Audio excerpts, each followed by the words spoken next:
정말 충격적인 일이 벌어졌습니다. 일본 역사에서 사라졌던 명문가의 후손인 소녀가 예지 능력을 지녀 일본 전역을 혼란에 빠뜨렸습니다. 소녀의 예지 능력이 일본의 자연재해를 예언해 그녀의 목소리를 많은 이들이 귀 기울이고 있는데요. 그런 그녀가 한국을 언급하는 말을 해서 일본 사회를 완전히 바꿔놓는 중입니다. 도대체 소녀는 무슨 예언을 했길래 일본인들이 생각을 바꾼 걸까요?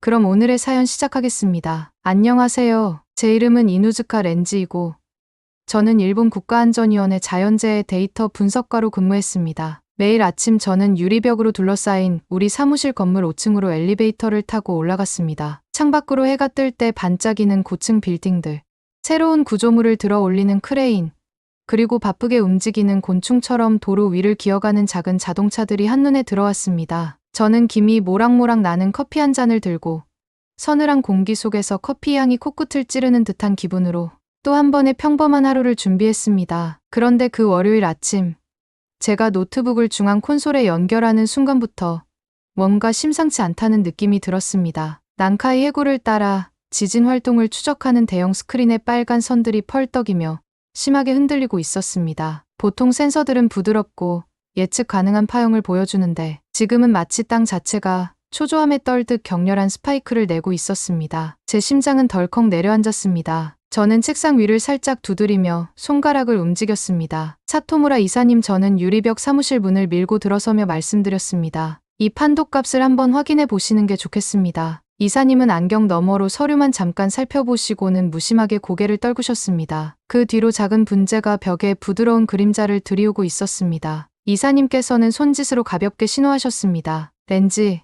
그건 그냥 배경 잡음일 뿐입니다. 이맘때쯤이면 전기 간섭이 잦아서 센서에 이런 잡음이 섞이기 마련입니다. 목소리는 차분했고 거의 지루해 보였습니다. 오작동으로 처리하고 넘어가도록 하십시오. 저는 속이 답답했지만 억지로 공손하게 고개를 끄덕였습니다. 알겠습니다. 그러나 속마음에는 찝찝함이 스멀스멀 올라왔습니다. 저는 늘 일본 센서 시스템이 최고라고 믿었지만 한국 쪽 네트워크는 화려한 알림과 요란한 헤드라인은 많아도 실질적인 신뢰도가 떨어진다고 생각해왔습니다. 작은 진동 하나에도 전 세계 뉴스가 되는 과잉 반응이 과연 믿을 만한지 의문이 들었습니다. 저는 사무실을 나와 창가에 서서 잠시 아래를 바라보았습니다. 정장을 입은 직원들이 분주히 오가고 자전거를 탄 사람이 작게 배를 울리며 차량 사이로 몸을 파고들었습니다. 멀리 구름 위로 고개를 내민 후지산은 새벽빛을 받아 분홍빛 눈더피를 드러내고 있었습니다. 저는 깊게 숨을 들이쉬며 불안감을 잠시 밀어냈습니다. 책상으로 돌아와 저는 과거 센서 기록 로그를 불러오기 위해 키를 눌렀습니다. 화면에는 타임스탬프와 파형값이 여루로 가득 차 있었습니다. 각 기록은 땅이 잠잠해지는 평온한 이야기였지만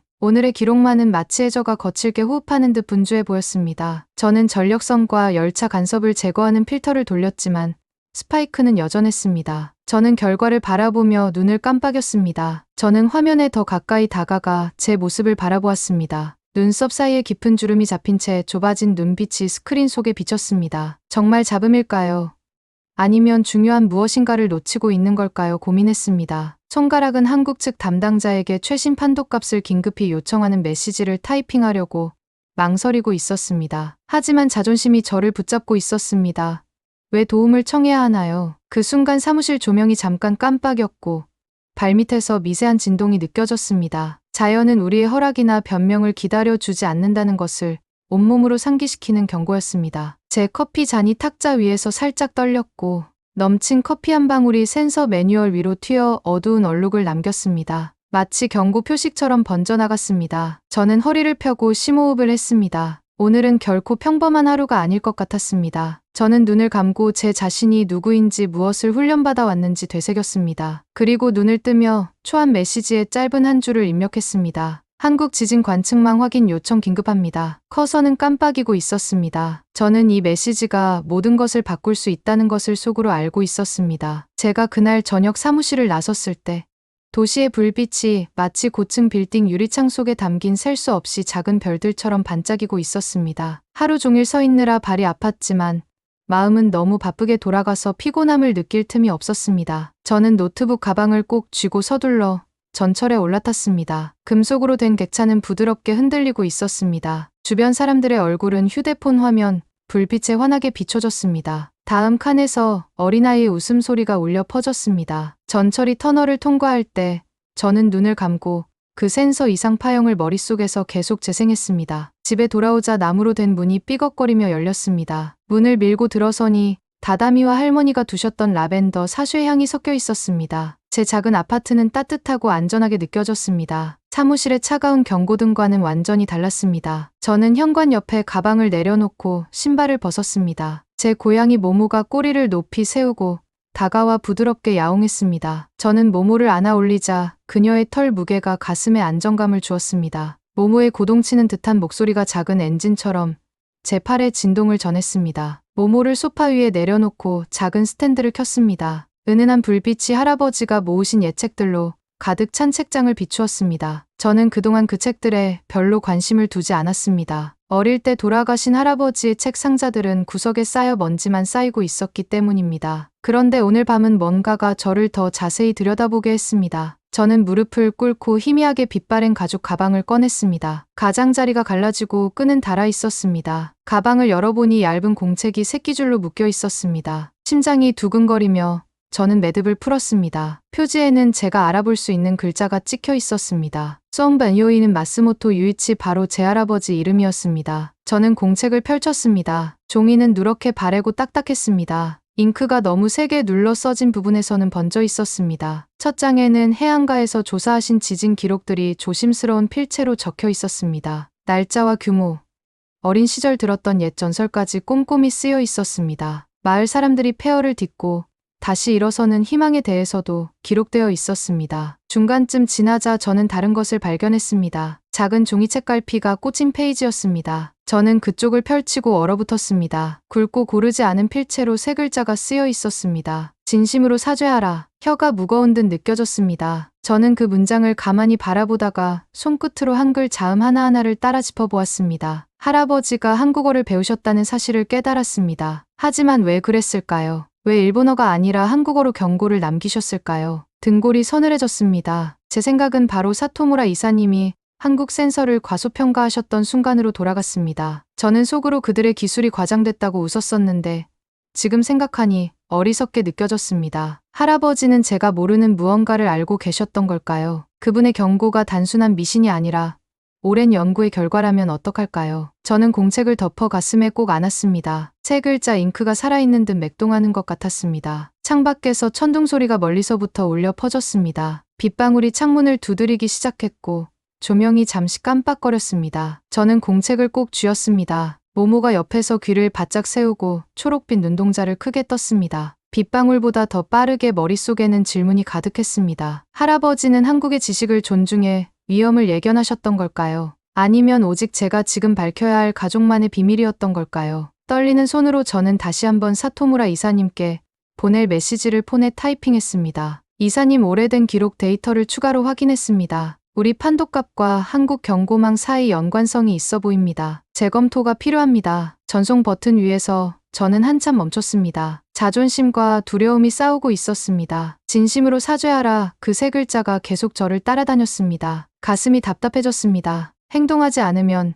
진짜 위험을 무시하는 공범이 되는 게 아닐까 하고 생각했습니다. 저는 전송을 눌렀습니다. 메시지는 디지털 밤하늘로 날아갔습니다. 창밖 천둥 소리는 더 커졌고 저는 몸을 떨었습니다. 내일은 반드시 한국 시스템에 대해 더 알아보겠다고 다짐했습니다. 하지만 오늘 밤만은 분명했습니다. 과거의 속삭임을 더 이상 무시할 수 없다는 사실이었습니다. 저는 다시 해 뜨기 전에 일어났습니다. 가슴이 경고의 북처럼 쿵쿵 뛰었습니다. 얇은 이불을 걷어내고 이부자리 가장자리에 앉았습니다. 밖은 분홍빛과 회색이 어우러진 창백한 하늘이었고 도시가 막 깨어나려 하고 있었습니다. 저는 휴대폰을 집어들고 메시지를 확인하려 했습니다. 엄지손가락이 이메일 앱 위에 머물렀습니다. 눈은 무거웠지만 쉴 수 없었습니다. 어젯밤 답장이 전혀 없었던 빈 화면이 너무 선명하게 떠올랐습니다. 사토무라 이사님에게 받은 이메일을 열었지만 여전히 제목란만 있었습니다. 답신 센서 데이터 긴급, 본문도 첨부도 없었습니다. 속이 뒤틀렸습니다. 저는 텅 빈 메시지를 멍하니 바라보며 사장님이 비웃는 모습을 상상했습니다. 예전에도 제 우려를 가볍게 치부하셨던 분입니다. 이제 화가 나기도 하고 두렵기도 했습니다. 제가 설득하지 못한다면 필요한 경고를 제때 전달할 수 없을지도 모른다는 생각이 들었습니다. 손이 떨리며 저는 서울 긴급대응 네트워크에 전화를 걸었습니다. 4번 벨이 울린 뒤 연결되었습니다. 반대편에서는 교통소음과 사무실의 잔잔한 웅웅거림이 들렸습니다. 그러다 차분한 목소리가 들렸습니다. 서울 긴급대응 네트워크입니다. 박민준입니다. 어떻게 도와드릴까요? 그의 영어는 분명했고 약간의 억양만이 담겨 있어 모든 말이 안정감 있게 느껴졌습니다. 저는 일본 국가안전위원회의 렌지입니다. 저는 책상 위에 기대어 휴대폰 내장 조명이 제 얼굴을 비추도록 했습니다. 우리 센서에서 난카이 해구를 따라 강한 이상 파형이 포착되었습니다.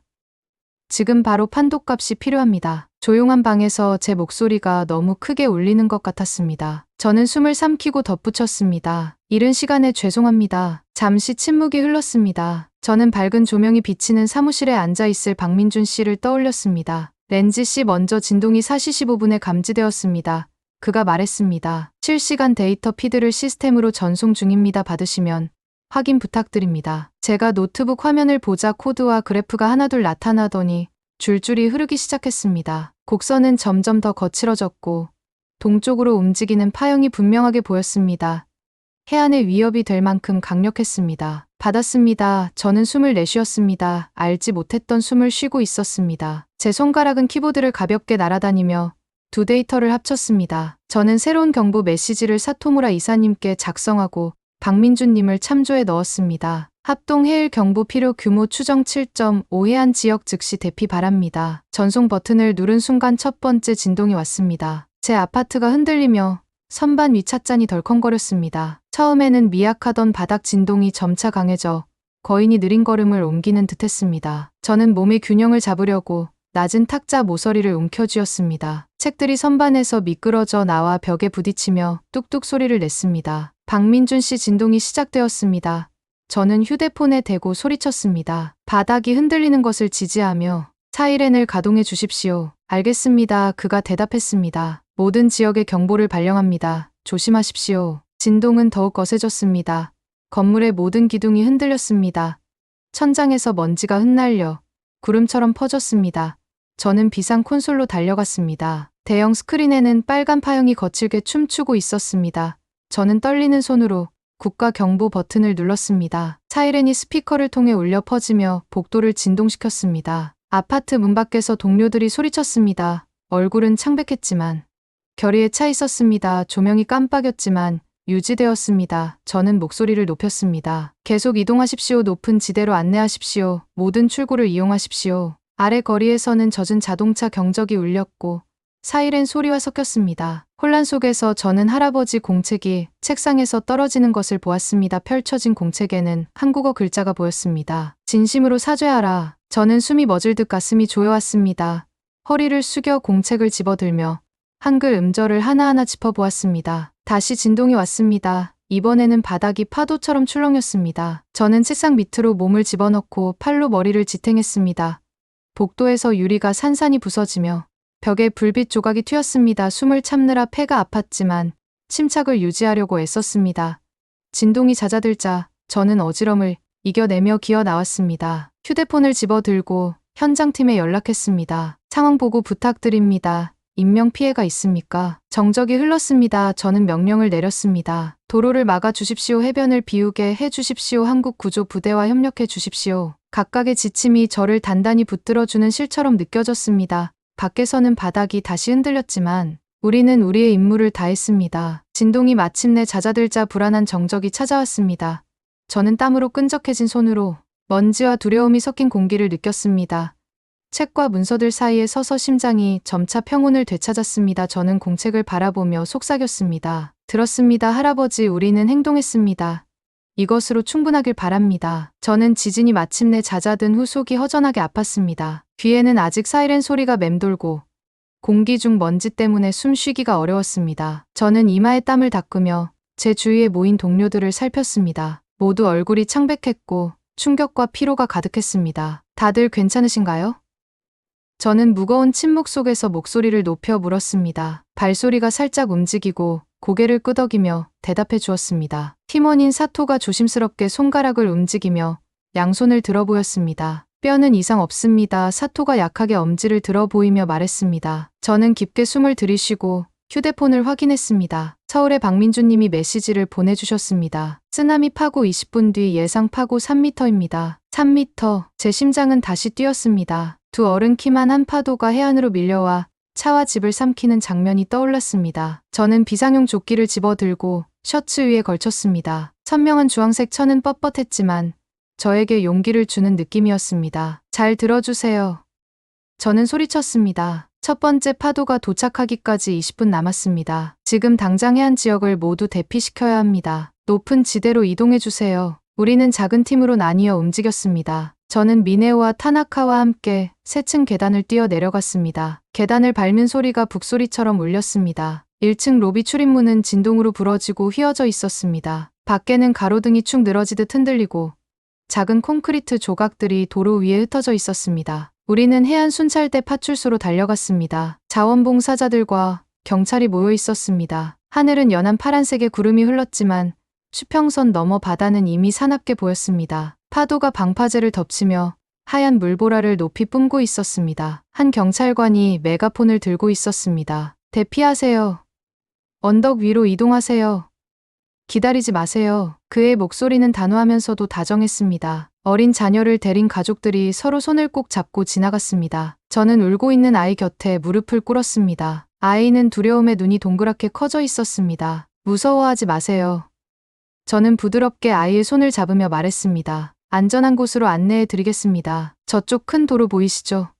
거기가 목표예요. 함께 가요. 아이는 울음을 멈추고 제 손을 꼭 잡았습니다. 그때 첫 번째 팀은 이미 어르신과 부상자들을 언덕 위로 대피시키고 있었습니다. 저는 그들 옆을 조깅하며 파도가 점점 더 높아지는 것을 지켜보았습니다. 매분이 한 세월 같았습니다. 시계를 보니 15분이 남아 있었습니다. 뒤에서 우르릉거리는 소리가 들려 돌아보니 바닷물이 거대한 담요처럼 들어 올려졌다가 앞으로 쏟아져 내리고 있었습니다. 가장 큰 파도가 방파제를 넘어 해안가로 밀려들고 있었습니다. 물은 거센 힘으로 도로를 뒤덮으며 모든 건물을 흔들었습니다. 저는 얼굴을 가리며 짠물이 눈을 찌르는 것을 막았습니다. 저는 조끼를 벗어 머리를 가렸습니다. 발목까지 차오른 물에 신발이 잠겼습니다. 비틀거리면서도 언덕만 바라보며 움직였습니다. 물은 허리까지 차올랐고 제 다리를 잡아당기듯 강하게 밀어왔습니다. 심장은 터질 듯 소리쳤습니다. 계속 이동하세요.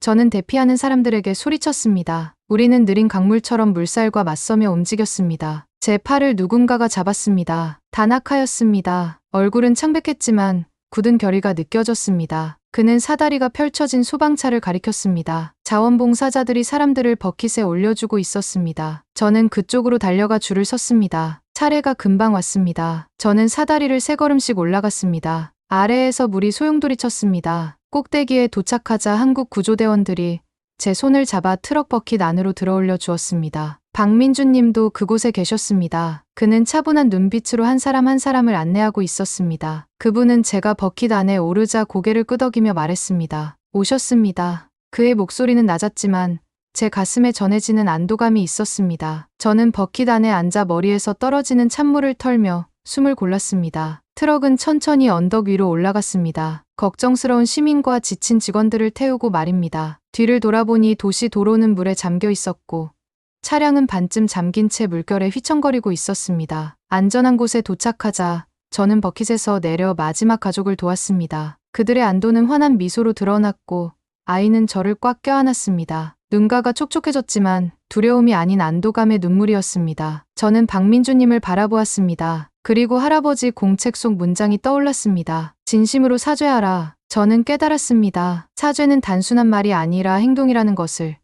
서로 협력해 생명을 구하는 행동이라는 것을 말입니다. 오늘 일본과 한국은 나란히 서서 존중과 협력이 어떤 재난도 극복할 수 있다는 것을 증명했습니다. 다음 날 아침 눈을 떴을 때 제일 먼저 보인 것은 깨진 창문 사이로 쏟아지는 햇살이었습니다. 저는 비상대피소의 간이 침대에 누워 있었고 밖에서는 새들이 지저귀는 소리가 들려왔습니다. 발전기 돌아가는 웅웅거림과 자원봉사자들의 조용한 대화가 공기를 가득 채우고 있었습니다. 어제 구조 작업으로 몸이 쑤셨지만 마음은 또렷하고 다부졌습니다. 저는 일어나 주변을 둘러보았습니다. 담요를 두른 가족들이 가득한 공간이었습니다. 모두 피곤해 보였지만 마음은 한결 차분해 보였습니다. 저는 땅바닥에 막대기로 파도를 그리는 어린 소녀에게 미소 지었습니다. 소녀가 고개를 들어 손을 흔들어 주었습니다. 저도 손을 흔들며 마음이 따뜻해졌습니다. 저는 할아버지 필체가 담긴 공책을 집어들고 한국어 문구가 적힌 페이지로 넘겼습니다.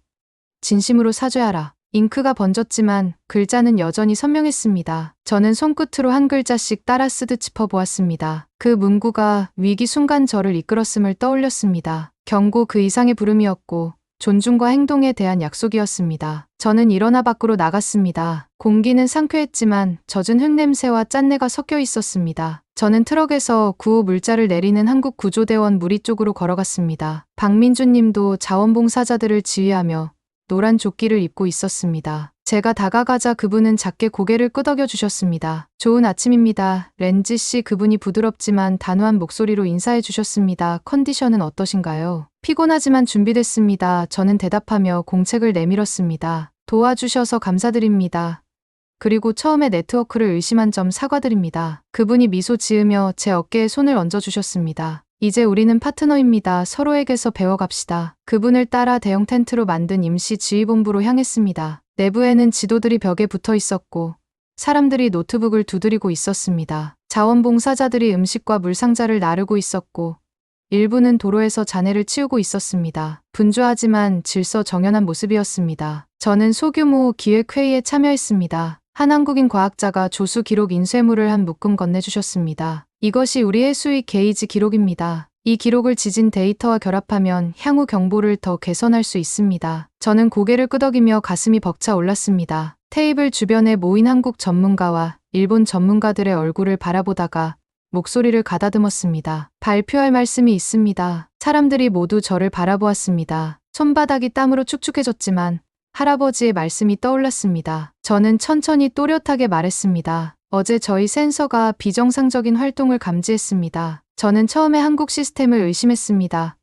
경고가 과장되었다고 생각했습니다. 잘못 판단했습니다. 여러분의 네트워크는 정확하고 생명을 구합니다. 저와 제 팀을 대표하여 진심으로 사죄드립니다. 앞으로 데이터 공유와 협력을 통해 모든 사람을 보호할 합동 경보 시스템을 구축하겠습니다. 텐트 안은 잠시 고요해졌습니다. 그러자 박민준 님이 말씀하셨습니다. 감사합니다. 렌지 씨. 이것이 새로운 시작입니다. 사람들은 고개를 끄덕이며 동의의 속삭임을 보냈습니다. 자원봉사자가 같은 한국어 문구가 새겨진 나무 패를 건네주었습니다. 저는 모두가 볼 수 있도록 들어보였습니다.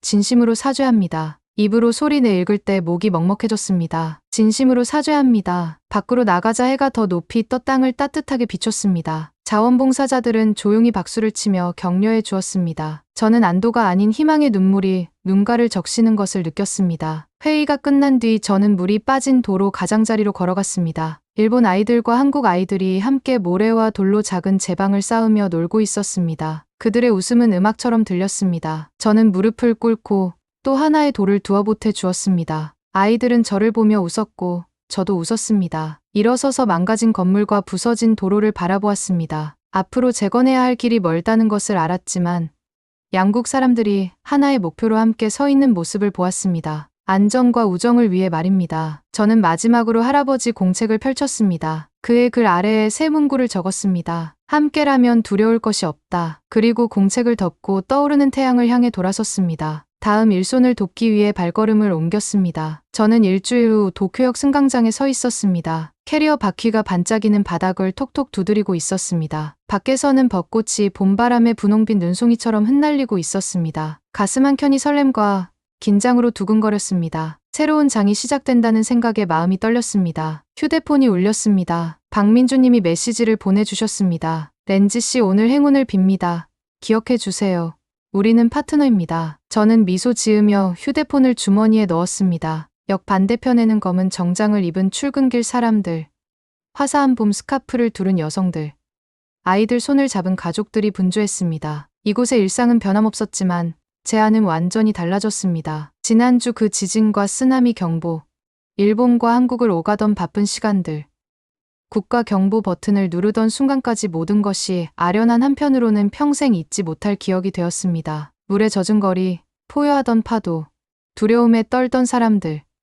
그리고 모두 안전지대로 대피했을 때의 안도감까지 생생했습니다. 책상 밑에 웅크렸던 제 모습과 할아버지 공책을 꼭 쥐었던 순간도 선명합니다. 무엇보다 일본과 한국 구조팀이 함께 힘을 모았을 때 느낀 그 힘은 잊을 수 없었습니다. 방송이 열차를 알리자 저는 작은 캐리어를 들어 7호차로 향했습니다. 창가 좌석을 찾아 앉자 열차가 출발했습니다. 도심을 지나 초록빛 언덕과 시즈오카 현의 넓은 들판을 스쳐 달렸습니다. 그날 오후에는 국제 쓰나미 경보 회의에서 발표를 해야 했습니다. 일본의 지진 관측망과 한국의 해수위, 게이지를 통합한 새로운 경보 시스템을 소개할 예정이었습니다. 발표 자료는 가방 속 USB에 담겨 있었습니다. 목이 쉬도록 연습했지만 이제는 제가 하는 일에 확신이 생겨 말이 더 자연스러웠습니다. 열차가 회의 마을에 도착하자 하얀 텐트와 과학 포스터가 길가에 줄지어 있었습니다. 아시아 각국 전문가들이 배지를 달고 태블릿을 들고 모여 있었습니다. 현수막에는 안전한 해안을 위한 연대라고 적혀 있었습니다. 본관에 들어가 앞쪽 책상에 노트북을 설치했습니다. 한국에서 온 얼굴들이 보였습니다. 박민주님과 두 분의 한국 엔지니어,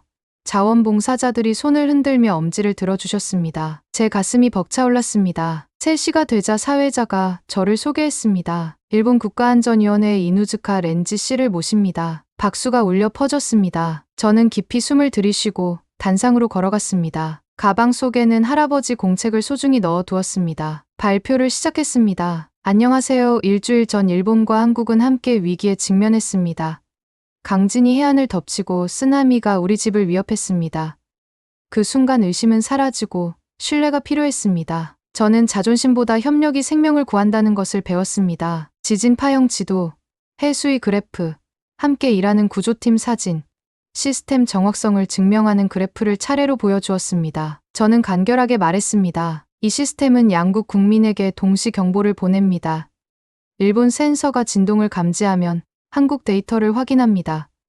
그리고 일본어와 한국어로 지금 높은 지대로 피난하세요라는 명확한 지침을 전달합니다. 청중은 고개를 끄덕이며 필기했습니다. 마지막 슬라이드에서 나무 패를 들어 보였습니다. 한쪽에는 할아버지 한글 문구 진심으로 사죄합니다.